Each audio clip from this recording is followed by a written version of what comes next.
Hi friends, welcome back to Brianna's Bookshelf.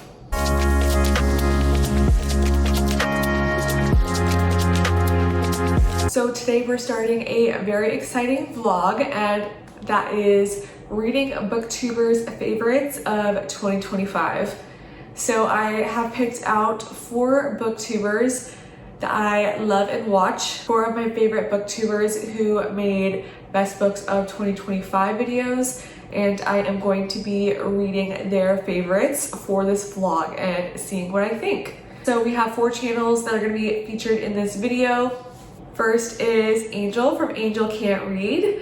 Angel's favorite book was When the Wolf Comes Home by Nat Cassidy. And this honestly sounds so amazing. I'm really excited to try it. And I mean, this goes for pretty much all the people on this video, but I feel like me and Angel's taste really matches up well. So I think that I'm really gonna love this one. And I also haven't read very many of Nat Cassidy's books. I think I only read one and I don't even remember what it was.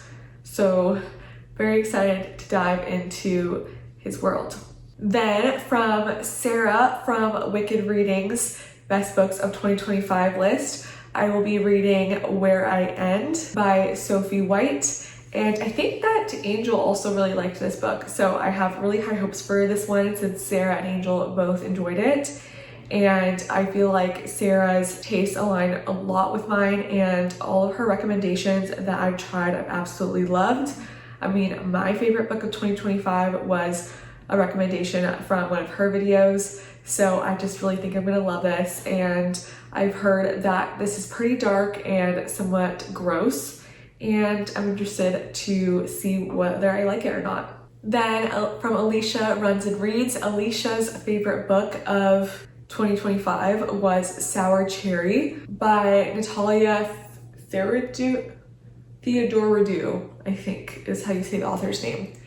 Please excuse me if that is incorrect. I don't know much about it because I actually hadn't even heard of this one until I saw Alicia's Best Books of 2025 video. So I'm super excited to find like this book that I completely did not know about for this vlog. And Alicia said that this is inspired by the Bluebeard story, which I honestly don't know that much about either, but I've heard some things. So I'm excited to go into this like pretty blind. The 4th book that I'm going to read for this vlog is Penpal by Dathan Auerbach, and this was Brooklyn from Brooklyn's Library's favorite book of 2025. So her video came out a little bit later than I had planned this vlog, but of course as soon as I saw it, I had to throw this into my plans for this vlog because if it's Brooklyn's favorite, of course I'm gonna read it. Hey vlog. So I have started out my reading week by reading Sour Cherry by Natalia Theodoridou. And this is the book that I'm reading for Alicia from Alicia Runs and Reads Best Books of 2025. This was her favorite book. And all I knew about it was that she said it was like a Bluebeard retelling. And I feel like I thought I knew what Bluebeard was, but I actually had no idea at all. So I think I'm getting the hint now of like what it's about. But yeah, I'm about 50% through, and I don't really know how to feel yet. I have some mixed feelings. Basically, I feel like it's super atmospheric, like I'm really enjoying the descriptions of everything, and it feels very fairy tale-like. There's also this kind of like narration aspect going on where we're like listening to this outside narrator and we don't know who they're talking to, and then we kind of get sucked into the story, and then it comes back to the narrator, which is like a little bit disjointed, but I'm hoping that soon we'll find out who the narrator is and who they're talking to, and then hopefully that'll make a little bit more sense. I'm also just not that into any of the characters, to be honest. Like I don't really care about these characters at this point, so I don't feel super invested because of that. So yeah, again, feeling kind of mid about it at the moment, but I am really enjoying the descriptions and the setting. So I think that's nice, and we'll see where it goes from here.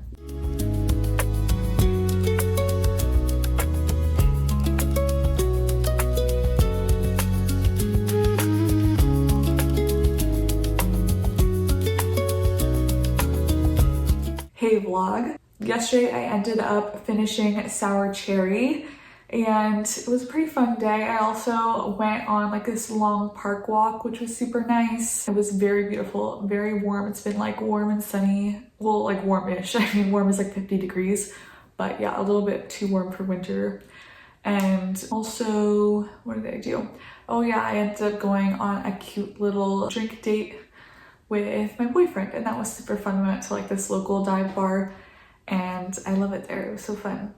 But yes, then I also finished Sour Cherry and I think that I'm going to give this 3 stars. So I did like it, but I wasn't like obsessed with it. So let me start by like telling you all a little bit more about it. I think in my last clip I did not talk that much about it.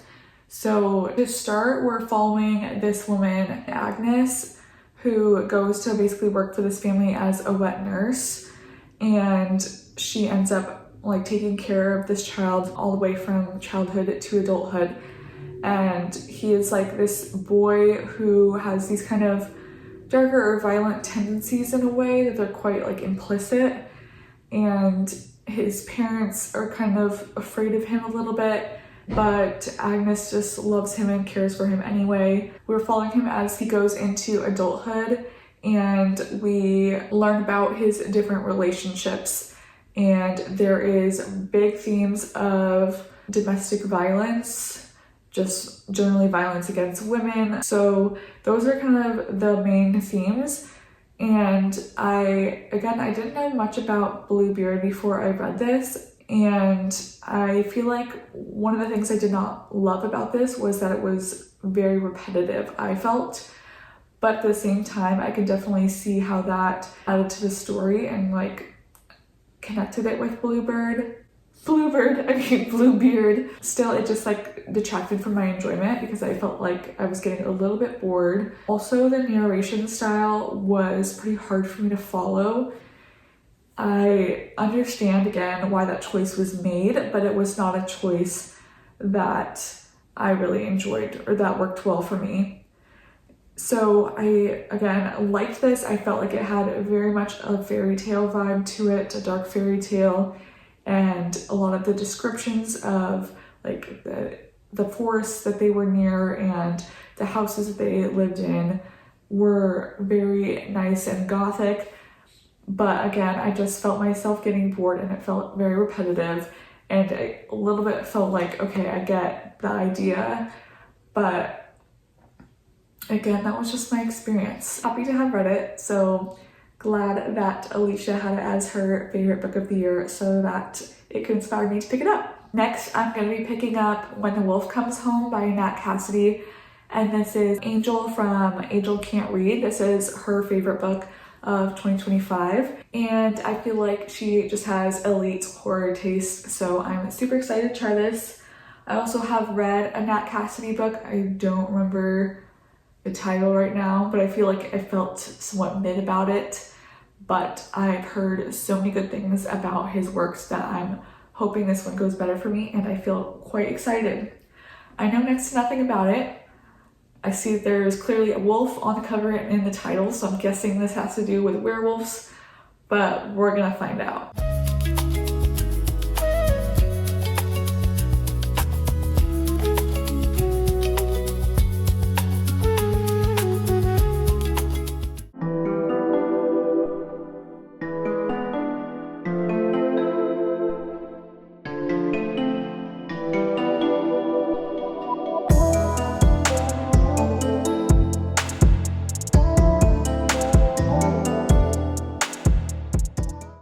Hello vlog, it's been a minute. Life got super busy. I didn't even put out any YouTube videos last week because yeah, things have just been super busy, but today's actually my birthday.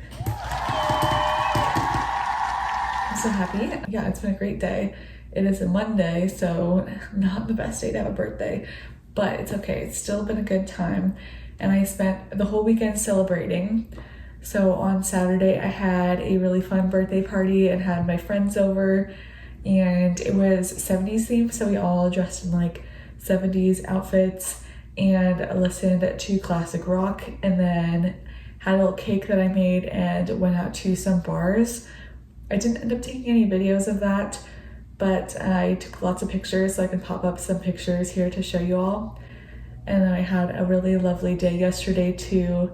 My kind, sweet boyfriend just gave me like a nice treat day where we got to do all the stuff I wanted to do and just spend so much time relaxing, and he took care of us and made us food and all of that. So it was a wonderful weekend.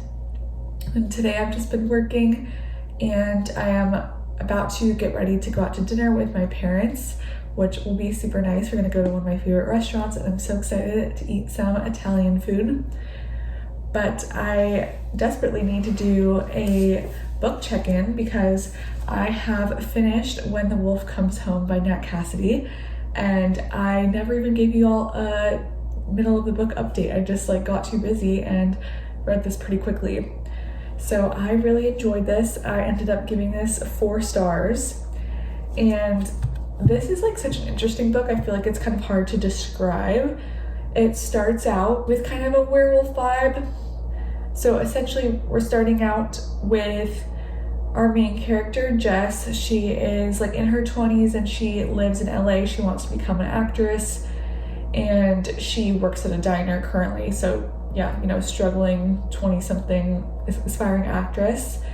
And she one night finds this little boy outside of her apartment who is like hiding in a bush and clearly running from something. So wanting to be a good person, she takes him into her apartment and tries to figure out what to do with him.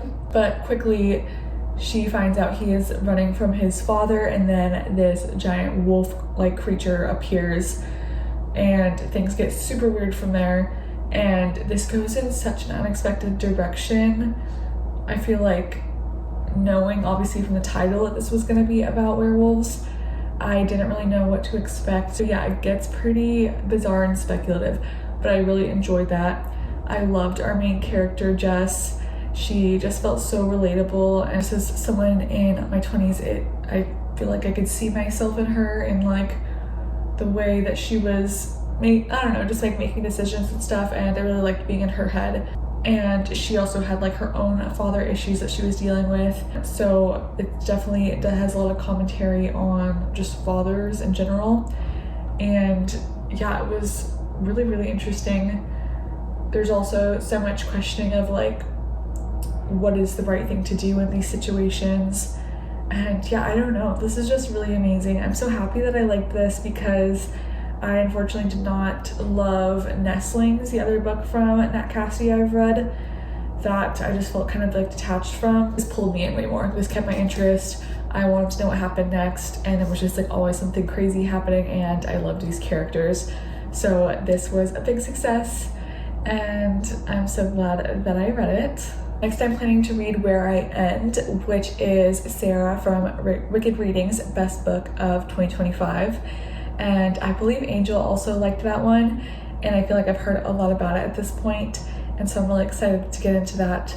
Hopefully I'll have some time tonight to read for my birthday, but other than that, yeah, I'm just gonna be going out to dinner here soon. Also, I'm obsessed with my nails. One of my best friends made these for me, that press-ons, and they're incredible.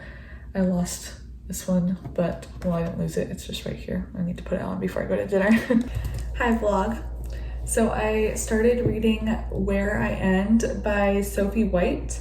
Damn, this book is disturbing, which I knew, but yeah, I would not recommend this if you, I guess, are easily triggered by these subjects.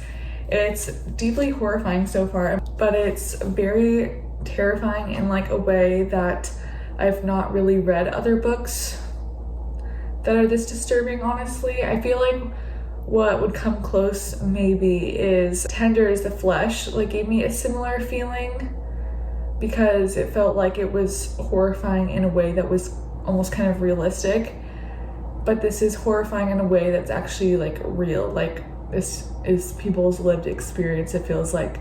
So this is basically about this woman who lives on this small island, I think either in Ireland or Scotland, and she lives with her mother and her grandmother, and her mother is severely disabled and kind of almost comatose. She is completely unresponsive, doesn't speak, doesn't really hardly react to anything, and our main character and her grandmother take care of her mother together, and that's basically like their full-time job. So her whole life is surrounding caring for her mother. So yeah, it's pretty horrifying straight away, with so much body horror, and it's like not even really horror, it's literally just like the realities of the life of someone who's in this bedridden state, who's completely unresponsive.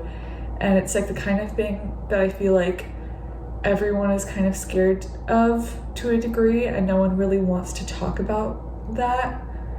Like, no one wants to talk about what it would be like to be living this way or to be caring for someone who lives this way. And so it's deeply horrifying, honestly, just to confront those things head on and look at it unflinchingly with just like what the realities of their situation are.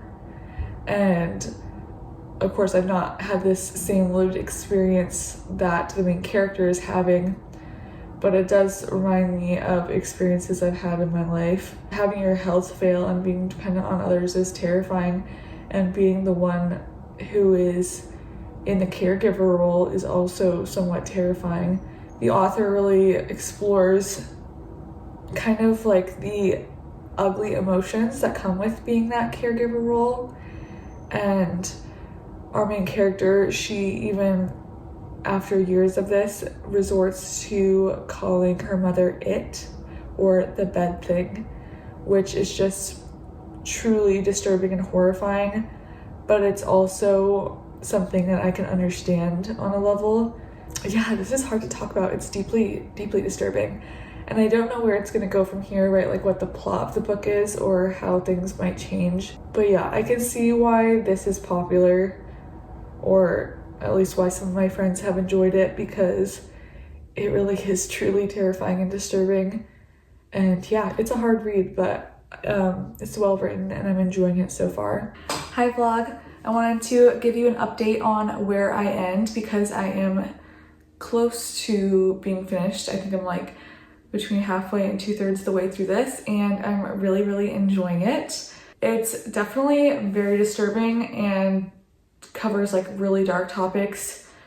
Like I mentioned before, like it's just the horror of this book is that it's so close to reality, or like is literally, most of it is things that like could actually happen. And that's what makes it so terrifying. And it also deals a lot with seeing yourself as the horror, I feel like. So realizing that you can stoop to doing things, yeah, or like basically finding out what you're capable of. And I think that is really, really interesting. That combined with the other aspects of like realistic body horror is just, yeah, really on a different level of disturbing. I'm really enjoying it. I've had a few new elements introduced since I last updated y'all. There is a newcomer to the island who has just showed up and doesn't know anything. Our main character, Elin, has basically become fascinated with this woman because she's different and not like all the other people who live on the island. And at the same time, we're starting to hear even more about how the island is cursed, and feeling like almost like there might be some supernatural elements or just like a general sense of dread coming from the landscape, which I always enjoy when the landscape is part of the horror. I feel like it really adds a lot of atmosphere and makes things feel very gothic, and it makes the whole story feel so much stronger, in my opinion. And there have been some beautiful, beautiful passages of writing in this book. I think the writing is phenomenal. So I just marked some that I want to read to you all. So pretty early in the book, this is like describing the island itself. Under the water's surface, it runs away from me, granite slabs falling back into the black. I don't like that what I can see of the island is only a sliver of its full awful self. I don't like that the rest of the island is lurking beneath us. On the beach, I feel like I have to keep watch. I must stay vigilant. So I've never even had that thought of like being on an island and that the rest of it is underwater. Like literally that's never occurred to me. And so I read that and I was like, so true. That's terrifying. That's giving like megalophobia or thalassophobia, either one I guess, because it's like something huge and something in the water, kind of terrifying. And yeah, that had literally never occurred to me. So that kind of rewired my brain a little bit. Then describing our main character going swimming. The sea responded to me in a way that no one ever had. It held me and drew me in. The sea didn't love me. I am not stupid. No one loves me. But it didn't ignore me. When I was younger, in bed at night, I swaddled myself into blankets trying to make a tight embrace, but the exertion required ruined the illusion. In the sea, I didn't have to drive this embrace around me. The sea swarms me, reaching up my body as I make my way in. The sea wants me. So kind of, again, like a creepy way of describing the ocean, but as someone who has always loved the ocean and loved swimming in general, I can really connect and relate with that feeling of being like engulfed and I guess almost embraced by the water and having that feeling of the water around you. So I thought that was a slightly creepy but also beautiful way of describing that feeling that I've never really heard anyone else describe. And then a really horrifying quote that I can't really give you any context to. I don't deserve to die, I deserve to live. I search out new methods of pain. Yeah, so pretty scary. And I am loving this. Again, like I said, I don't know how I'm smiling about it because it's very dark and disturbing. It's a good book. And I'm looking forward to finishing it and moving on to my last book of the vlog. Hello vlog, it is time for some updates. So I finished up Where I End and I really, I don't know, enjoyed is maybe the wrong word for this. It left a big impact on me and I feel like the writing is incredible and I guess to an extent, yes, I did enjoy this. It's quite disturbing. It's honestly disgusting in a lot of ways, but it is extremely well written. I loved so many of the quotes in this. Like there was such beautiful writing. And then at other points it would just be like disgusting and horrifying, which is honestly such an interesting contrast to have put together. And I feel like this is the type of disturbing that I prefer anyway, where it's like really holding up a mirror to like what can a person like stoop to rather than kind of just more like a shock material. Yeah, this is a lot more effective for me in like making me feel a type of way. So all that to say, I think that I'm going to give this 5 stars. Then I did also get started on Penpal by Dathan Auerbach. This is Brooklyn from Brooklyn's Library's favorite book of 2025. And I feel like I've had this on my TBR for a while. I've definitely heard about it. I knew that this was originally started as a creepypasta or like some kind of online Reddit horror story, and that it blew up so much that it actually got published as a book. And I feel like I've also seen a lot of, I guess, different opinions on it. Like I've heard other recommendations for it before saying that it's truly terrifying, but I've also heard some people say that like the writing is not the best quality. So those are just the things I've heard, but I know Brooklyn loved it and I trust her opinion. So I was excited to try it. And I'm about 100 pages in right now and it's super creepy. I will say I'm not a huge fan of the writing, but it also is not necessarily detracting. I just feel like at times it's trying to be like a little bit fancier than it needs to, but it's not quite hitting that mark. So I'm kind of like, okay, maybe just write that a little bit more simply, if that makes sense. But that's also so personal, like how the writing jives with you, and it's not really bothering me too much. We're basically following this boy who is like, we're in the future and the whole story is him telling it like past tense. So looking at his childhood and kind of going through different memories, I guess, and things that he had forgotten or things that he had been reminded of later on to kind of put together this story. That's like all that we're told really on the back. There is definitely some really creepy stuff. I can totally see how this was a creepypasta because so far at least this is very much scary in like a classic scary tale kind of way, more so than like I feel like a lot of other horror that I read these days is more so trying to reference something else or be campy in some way, or like a funny horror, or it's trying to say something about some sort of topic. This to me doesn't really feel, at least so far, like it's necessarily trying to say anything other than to make you scared. And I don't think there's anything wrong with that. It's just different than I feel like the style of horror that I've gotten used to reading lately, but it is a fun time. At least so far, we've gotten some like creepy glimpses. We've got scary woods that are nearby this boy's house. There is this Penpal project in his class. The way it's done though, I'm like, what on earth was this teacher on? Maybe I'm just suspicious, and I think that that's probably true. But yeah, it was like, this teacher is so weird for setting up the pen pals this way. And I'm not going to say anything more, but if you've read this, you know what I'm talking about. I just think it's so bizarre, and if that's ever happened in real life, I would be shocked. But I think that it really builds to the atmosphere and makes a lot of sense in like just adding to the weird creepiness to it. So I will see you once I have read more of Penpal. Hi vlog. So I'm coming to you with my final update for Penpal. I did finish this last night, and I think that I'm gonna give this 3 stars. Don't hate me, Brooklyn. I liked it, but I didn't love it. So something I thought that was interesting about this book is that, and I think I mentioned this in my last update, it feels a lot more like straightforward style horror than most horror I've read in a long time. Like, it really does not feel like it's trying to make any sort of commentary or like really pull at your emotions beyond like a very straightforward sense of terror.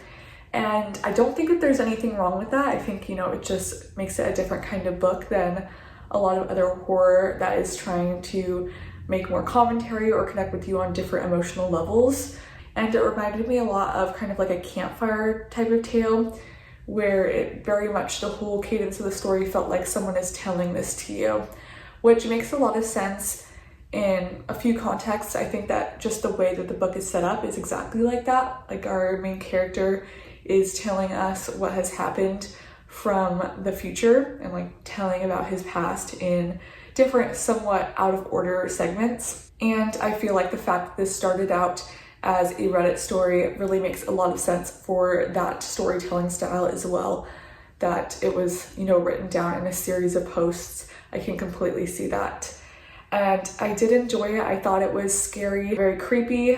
I also felt like it felt fairly realistic in a way where I felt like if these series of events had happened, I think I could see this really happening, or like it could have almost been a true crime sort of situation. However, the reason I only gave it 3 stars is I felt it was a little bit predictable. There were definitely parts that I wouldn't have predicted, but there were some things that I definitely felt like I saw coming.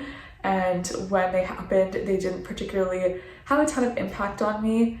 Even like the ending, I kind of didn't quite, I guess, feel that strongly about, to be honest. It was certainly creepy, but I wasn't like, oh my god, what just happened? I was just kind of like, yep, that makes sense, that was where this was going next.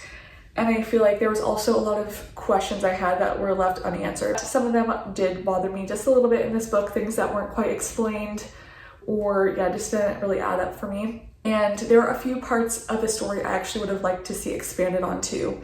Like, I feel like we had some other side characters brought in for brief moments to kind of like add a little bit of creepiness, and then we kind of moved on from them, whereas I felt like they could have potentially added a little more to the story if we got something else from them that was kind of wrapped up into the ending. And I didn't quite jive with the writing.